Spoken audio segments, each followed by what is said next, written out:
This book is Cinderella.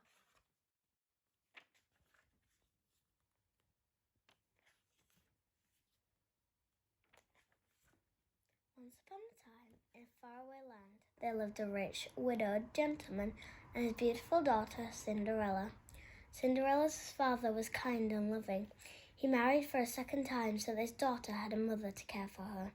Cinderella's stepmother had two mean and ugly daughters called Anastasia and Rosella. When Cinderella's father died, his stepmother stopped pretending to like her.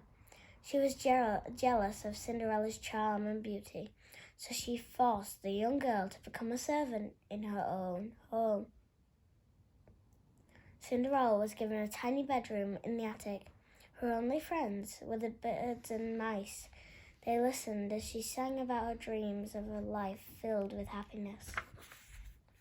One morning, Cinderella found a tubby little mouse caught in a trap. "We'll call you Gus," she said. Then she gently set him free and put him with the other mice for safety. "Don't forget to warn him about Lucifer," Cinderella reminded them, and off she went to begin the day's chores.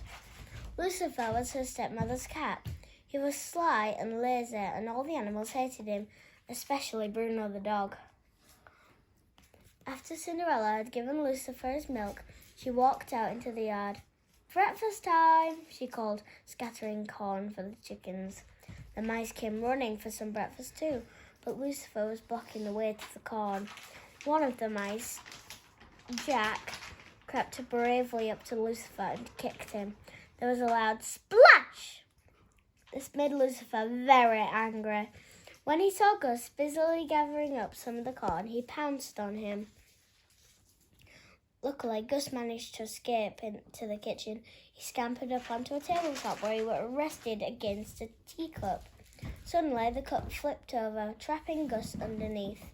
Just then, a voice shrieked from upstairs, "Cinderella!" "I'm coming," Cinderella sighed. She picked up the breakfast trays and made her way upstairs. Under the teacup, Gus was safe at last. Not far away in the royal palace, the king and Grand Duke were talking about the prince. "It's time he married," grumbled the king. Suddenly he had an idea. "We'll have a ball tonight," he cried, and invite every young maiden in the kingdom. The prince will surely fall in love with one of them." So invitations were sent out that very day. When the royal messenger delivered the invitation to Cinderella's house, Cinderella went to find her stepmother. She was upstairs in the music room, listening to Anastasia and Rosella singing. "There's going to be a ball at the palace," exclaimed the stepmother as she read the invitation. "Every young maiden is to attend." "Why, that means I can go too," said Cinderella hopefully. Anastasia and Rosella shrieked with laughter at the idea, but Cinderella was determined. "Well, why not?" she asked. Her stepmother thought for a moment, then a sly look crossed her face. "I see no reason why you can't go, if you get all your work done." "I'm sure I can," cried Cinderella, rushing upstairs to find something to wear. Cinderella opened her wardrobe and took out one of her mother's old gowns. "It's a little old-fashioned, but I'll fix that," she said. "Cinderella!" shrieked her stepmother. "I'm coming," Cinderella sighed. The mice knew that poor Cinderella would never have time to finish the dress, so they decided to work on it themselves. They sang merrily as they cut and sewed the material. At last, the pretty dress was finished. It was trimmed with an old sash and beads, which Anastasia and Rosella had thrown away. Later that evening, Cinderella sadly returned to her attic room. She'd been so busy that she hadn't had time to get ready. Out of the window, she watched a carriage arrive to take her stepmother and stepsisters to the ball. As Cinderella turned away, she suddenly saw the dress. "Surprise!" her friends cried. "Oh, it's wonderful!" Cinderella exclaimed, hardly able to believe her eyes. In no time at all, she had slipped the dress on and was rushing downstairs to the carriage. But when Anastasia and Rosella saw their stepsister looking so beautiful, they were filled with jealousy. "Why, you little thief!" Rosella screamed, spotting her old beads around Cinderella's neck. Then Anastasia looked at the sash. That's mine, she cried, grabbing the sash and ripping Cinderella's dress. Please stop, cried Cinderella, but it was too late. Her dress was ruined. She ran into the garden and flung herself down by a bench. She sobbed as if her heart would break. Cinderella was so upset. At first she didn't see a magical swirl of light gather around her. When she looked up, an old lady was sitting on the bench. I'm your fairy godmother, the girl said kindly. The lady said kindly, dry your tears. You can't go to the ball looking like that. Now, fetch me a pumpkin and hurry. Even miracles take time. Minutes later, the fairy godmother waved her magic wand over the pumpkin. Bibbidi, bobbidi, boo, she sang. The pumpkin changed into a sparkling carriage. Now, said the fairy godmother, with an elegant carriage like that, you simply have to have mice. With that, she waved her wand over Gus, Jack, and their friends, and they changed them into proud white horses. Another wave of the wand, and Cinderella's horse was changed into a coachman, and Bruno the dog was changed into a footman. Then, with a final wave of the wand, Cinderella was dressed in a magnificent ball gown and delicate glass slippers.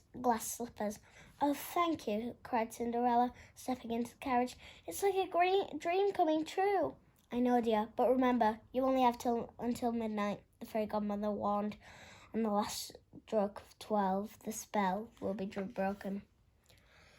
At the palace, Cinderella entered the glittering ballroom excitedly. Glancing up, the prince saw her and thought she was the most beautiful girl he had ever seen. He took Cinderella's hand and led her to the dance floor. The prince knew that he had finally fallen in love. Dancing in the prince's arms, Cinderella felt as though she were floating on air. Suddenly, she heard a clock chime. It was the first stroke of midnight. I must go, Cinderella gasped as she fled through the ballroom and down the palace steps. Wait, you can't go now, cried the prince. But Cinderella didn't stop, even when she'd lost one of her glass slippers on the steps. She leapt into the carriage, which raced away.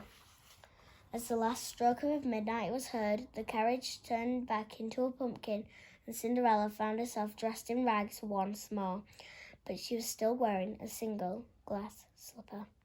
Back at the palace, the prince was heartbroken. He declared he would marry only the girl whose foot fitted the glass slipper he had found. The next day, the Grand Duke began his search. Every maiden in the land would have to try on the glass slipper until he found the princess' true love. Meanwhile, Cinderella's stepmother noticed that her stepdaughter was humming the music from the ball. She was determined that Cinderella would not try on the slipper. When Cinderella went up to her room, she followed her and locked the door. At last, the Grand Duke arrived. Anastasia and Drizella were very excited. Taking their turn, they tried to squeeze their feet into the tiny glass slipper, but their feet were much too big. Jack and Gus were desperate to help Cinderella. They took the attic key from the stepmother's pocket and slowly pushed it up the stairs to Cinderella's room. Hot and tired, they finally managed to open the door and free their friend. Just as the Grand Duke was about to leave, Cinderella appeared.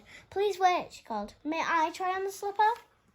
The Grand Duke led Cinderella to a chair and called for the footman. As the footman stepped forward, the wicked stepmother tripped him up. The slipper flew through the air. There was a loud crash as it hit the floor and shattered into 1,000 tiny pieces.